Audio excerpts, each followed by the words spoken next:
अभी ये ख्याल आया है कि हमारे जेब में रखा फ़ोन एक आम डिवाइस से कहीं ज़्यादा एक ताकतवर सिक्योरिटी टूल भी हो सकता है। आज की इस तफसील में हम यही करने वाले हैं। हम देखेंगे कि काली नेट हंटर, जो एक मशहूर सिक्योरिटी प्लेटफॉर्म है, उसे सीधा अपने एंड्रॉयड फ़ोन पर कैसे इंस्टॉल किया जाए। ठीक है, तो चलें देखते हैं कि इस सफ़र में हमारे 5 स्टेप्स क्या होंगे। हम एक आम से फ़ोन को एक पोर्टेबल सिक्योरिटी स्वीट में बदलने जा रहे हैं।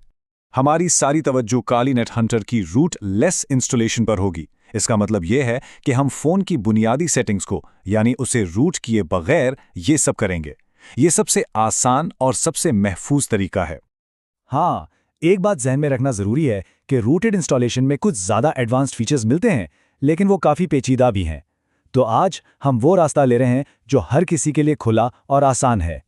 तो इस सब की जो बुनियाद है ना, वो है एक ऐप जिसका नाम है टर्मक्स। यूं समझ लें कि ये हमारा कमांड लाइन गेटवे है। यहाँ एक बहुत ही अहम बात है, बिल्कुल गौर से सुनिएगा कि आप टर्मक्स ऐप डाउनलोड कहाँ से कर रहे हैं। प्ले स्टोर वाला वर्जन पुराना हो चुका है और वो काम नहीं करेगा। इसे हमेशा एंड्रॉयड या गिटहब से ही डाउनलोड करना है। तो टर्मक्स इंस्टॉल करके जैसे ही आप इसे खोलेंगे, सबसे पहला काम जो करना है वो ये है कि तमाम पैकेजेस को अपडेट किया जाए। ये इसलिए ज़रूरी है ताकि बाद में इंस्टॉलेशन के दौरान कोई मसला ना आए। इसके लिए ये कमांड टाइप करें pkg update -y। ये कमांड तमाम ज़रूरी अपडेट्स को खुद ब खुद येस करके इंस्टॉल कर देगी। -y फ्लैग का यही काम है। अच्छा, अब अगला कदम यह है कि टर्मक्स को फ़ोन की स्टोरेज तक रसाई दी जाए। इस इजाज़त के बगैर ये इंस्टॉलेशन फाइल्स डाउनलोड नहीं कर पाएगा। और उसके लिए कमांड है टर्मक्स सेटअप स्टोरेज। जैसे ही आप ये कमांड चलाएंगे, स्टोरेज की इजाज़त के लिए एक पॉपअप आएगा। इसे अलाउ करना लाजमी है। चलें, बुनियाद तो हमने रख दी, अब असल काम की तरफ आते हैं, यानी नेट हंटर को डाउनलोड और इंस्टॉल करने का। ये कमांड्स बिल्कुल इसी तरतीब से चलानी है। पहले wget से इंस्टॉलर डाउनलोड करेंगे, फिर chmod से इसे चलाने की इजाज़त देंगे और आखिर में $/install_nethunter_termux से इसे रन कर देंगे। अब ये बहुत बहुत ज़रूरी है। इंस्टॉलेशन के दौरान एक सवाल आएगा कि क्या मौजूदा इमेज को डिलीट करना है। इसका जवाब हमेशा नो में देना है। ये इस अमल की कामयाबी के लिए लाजमी है। और हाँ, एक आम मसला पेश आ सकता है। अगर डाउनलोड पहली बार में नाकाम हो जाए तो घबराना नहीं है। बस वही आखिरी कमांड /install_nethunter_termux दोबारा चलाएं और ये आमतौर पर काम कर जाती है। ठीक है, अब आते हैं एक अहम सेटिंग की तरफ, जो खासकर नए एंड्रॉयड वर्जन्स पर नेट हंटर को स्टेबल रखने के लिए बहुत ज़रूरी है। ये असल में एंड्रॉयड का एक सिक्योरिटी फीचर है जो बैटरी बचाने के लिए बैकग्राउंड प्रोसेसेस को खुद ही बंद कर देता है।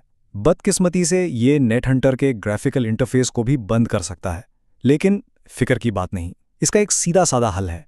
इस मसले को हल करने का तरीका यह है, फ़ोन की सेटिंग्स में अबाउट फ़ोन में जाएं और बिल्ड नंबर पर 7 बार टैप करें। इससे डेवलपर ऑप्शंस ऑन हो जाएंगे। फिर इन ऑप्शंस के अंदर जाकर डिसेबल चाइल्ड प्रोसेस रिस्ट्रिक्शंस को ऑन कर दें। बस इससे हमारा ग्राफिकल इंटरफेस बंद नहीं होगा। चलें जी, बैक एंड तो हमारा स्टेबल हो गया। अब वक्त है इसका ग्राफिकल यूज़र इंटरफेस यानी GUI चलाने का। सबसे पहले हम कैक्स कमांड चलाएंगे, जो डेस्कटॉप तक रसाई को महफूज बनाने के लिए एक पासवर्ड मांगेगा। पासवर्ड सेट करने के लिए कमांड टाइप करनी है nethunter kex पासवर्ड। यहाँ एक मजबूत पासवर्ड रखना ज़रूरी है। पासवर्ड सेट होने के बाद सर्वर को nethunter kex से शुरू करें। उसके बाद सिस्टम कनेक्ट करने के लिए एक पोर्ट नंबर दिखाएगा जिसे नोट करना है। आमतौर पे ये पोर्ट नंबर 5901 होता है। इसे कहीं लिख लें क्योंकि अगले मरहले में इसकी ज़रूरत पड़ेगी। अब बस 2 चीज़ें और चाहिए, नेट हंटर ऐप स्टोर और उसके अंदर से नेट हंटर KEX क्लाइंट। ये क्लाइंट ही हमें डेस्कटॉप दिखाएगा। और अब आखिरी मरहला, KEX क्लाइंट ऐप को खोलकर एक नया कनेक्शन बनाएं।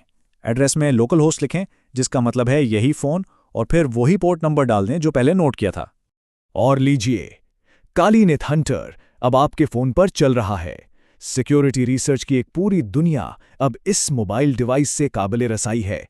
एक आम फ़ोन अब एक ताकतवर सिक्योरिटी टूल बन चुका है। सवाल यह है कि इस नई सलाहियत के साथ सबसे पहले क्या दरियाफ्त किया जाएगा।